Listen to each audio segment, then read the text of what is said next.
ನಮಸ್ಕಾರ ವೀಕ್ಷಕರೇ, ಆರ್ ನ್ಯೂಸ್ಗೆ ಸ್ವಾಗತ. ನಾನು ಪರ್ವೇಜ್. ಕೇಂದ್ರ ಸರ್ಕಾರ ಆಡಳಿತದಲ್ಲಿ ಪಾರದರ್ಶಕತೆ ಮತ್ತು ಸಾರ್ವಜನಿಕರಿಗೆ ಮಾಹಿತಿ ಸಿಗುವಂತೆ ಮಾಡಲು ಮಾಹಿತಿ ಹಕ್ಕು ಕಾಯ್ದೆಯನ್ನು ಜಾರಿಗೆ ತಂದಿದೆ.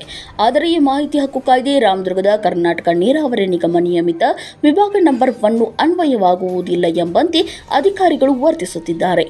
ಹೌದು, ಜೈ ಭೀಮ್ ಯುವ ಜಾಗೃತಿ ಸೇನಾ ರಾಜ್ಯಾಧ್ಯಕ್ಷ ಅಭಿ ಮುನ್ವಳ್ಳಿ ಅವರು ದಿನಾಂಕ ಆಗಸ್ಟ್ 1, 2024ರಂದು ಮಾಹಿತಿ ಕೇಳಿದ್ದು, ನಂತರ ಮಾಹಿತಿ ಶುಲ್ಕ ಭರಣ ಮಾಡುವಂತೆ ಪತ್ರದ ಮೂಲಕ ತಿಳಿಸಿದ್ದು, ಅದರಂತೆ ಶುಲ್ಕ ಭರಣ ಮಾಡಿದರೂ ಕೂಡ ಇದುವರೆಗೂ ಮಾಹಿತಿ ನೀಡಿಲ್ಲ.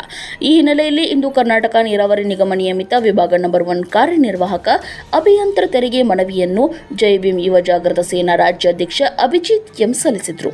ನಂತರ ಮಾತನಾಡಿದ ಅವರು, ಮಾಹಿತಿ ಹಕ್ಕು ಕಾಯ್ದೆಗೆ ರಾಮದುರ್ಗದ ನೀರಾವರಿ ಇಲಾಖೆ ಅಧಿಕಾರಿಗಳು ಬೆಲೆ ಕೊಡುತ್ತಿಲ್ಲ, ಸರಿಯಾಗಿ ಮಾಹಿತಿ ನೀಡುತ್ತಿಲ್ಲ ಮತ್ತು ಮಾಹಿತಿ ನೀಡಿರುವುದು ನೋಡಿದರೆ ಇದರಲ್ಲಿ ಭ್ರಷ್ಟಾಚಾರ ನಡೆದಿದೆ ಎಂದು ಆರೋಪಿಸಿದ್ದಾರೆ. Bureau report, R news Kannada.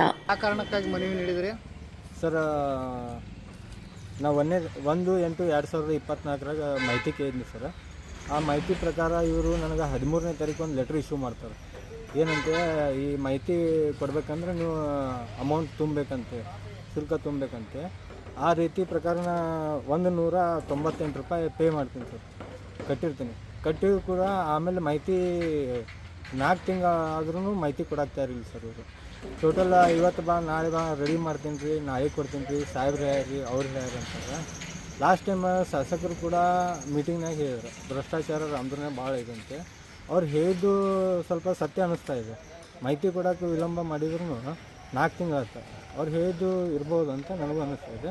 ಅದಕ್ಕೆ ಮಾಹಿತಿ ಕೊಟ್ಟಿಲ್ಲ, ಅಧಿಕಾರಿ ವಿರುದ್ಧ ಕಾನೂನು ಕ್ರಮ ಕೈಗೊಳ್ಳಬೇಕು. ಆಮೇಲೆ ಅದಕ್ಕೆ ತಕ್ಕ ಶಿಕ್ಷೆ ಆಗಬೇಕು. ನಮ್ಮ ಮಾಹಿತಿ ನೀಡಬೇಕು ಸರ್. ಯಾವ ಇಲಾಖೆ? ನೀರಾವರಿ ಇಲಾಖೆ ಸರ್, ನಂಬರ್ 1. ನಿರಂತರ ಸುದ್ದಿಗಳಿಗಾಗಿ ನೋಡ್ತಾ ಇರಿ ಆರ್ ನ್ಯೂಸ್ಗಳನ್ನ.